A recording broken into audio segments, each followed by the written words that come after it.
ഞാനിന്ന് പറയാൻ പോകുന്നത് വളരെ മനോഹരമായിട്ടുള്ള ഒരു കഥയാണ്. ഒരു ചെറിയ ഗ്രാമത്തിൽ ഗോവിന്ദൻ എന്ന ഒരു മനുഷ്യൻ ജീവിച്ചിരുന്നു.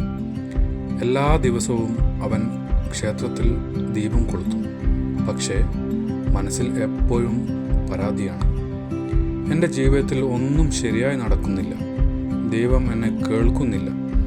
ഒരു ദിവസം രാത്രിയിൽ ദീപം കൊളുത്താൻ ക്ഷേത്രത്തിൽ എത്തുമ്പോഴോ അതിർത്തിയിൽ ഇരുട്ട് വളരെ അധികമായിരുന്നു. പക്ഷേ ഗോവിന്ദൻ്റെ കയ്യിൽ ഒരു ചെറിയ ദീപം മാത്രമായിരുന്നു ഉണ്ടായിരുന്നത്. അവൻ ചെറുപ്രകാശത്തോടെ മുന്നോട്ട് നടക്കുമ്പോൾ മനസ്സിൽ ചിന്തിച്ചു, ഇത്ര ചെറുതായ ഒരു ദീപം കൊണ്ട് എന്ത് ചെയ്യും?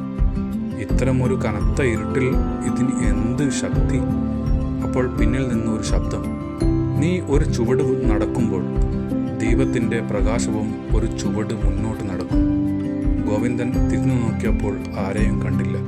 പക്ഷേ ആ വാക്കുകൾ അവൻ്റെ മനസ്സിലേക്ക് ഒരു വെളിച്ചമായി എത്തി.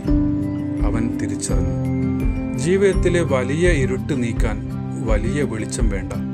ചെറിയൊരു നല്ല ചിന്തയും ചെറിയൊരു നല്ല പ്രവൃത്തിയും മാത്രം മതി. നീ മുന്നോട്ട് ഒരു ചുവട് വെക്കുമ്പോൾ ദൈവം നിന്റെ വഴിയിലേക്ക് വെളിച്ചവും വഴി കാണിക്കുകയും ചെയ്യും. ആ ദിവസത്തിനു ശേഷം ഗോവിന്ദൻ പരാതികൾ പറയുന്നത് നിർത്തി. എല്ലാ ദിവസവും ഒരു ചെറിയ നല്ല പ്രവൃത്തി, ഒരാൾക്ക് നല്ല സഹായം, ഒരു നല്ല വാക്ക്, ഒരു പുഞ്ചിരി ചെയ്യാൻ തുടങ്ങി. അങ്ങനെ ഗോവിന്ദൻ്റെ ജീവിതത്തിൽ മെല്ലെ മെല്ലെ വെളിച്ചത്തിൻ്റെ നല്ല നല്ല നാളുകൾ കടന്നു വന്നു. ഇവിടെ നമ്മൾക്ക് ഈ കഥയിൽ മനസ്സിലാക്കാൻ പറ്റുന്നത്, നമ്മൾ വെളിച്ചം കൊള്ളുവാൻ കാത്തിരിക്കരുത്.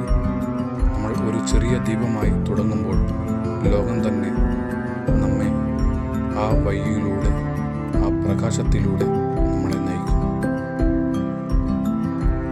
ഈ കഥ നിങ്ങൾക്ക് ഇഷ്ടമായെങ്കിൽ സബ്സ്ക്രൈബ് ചെയ്യുക, ഷെയർ ചെയ്യുക.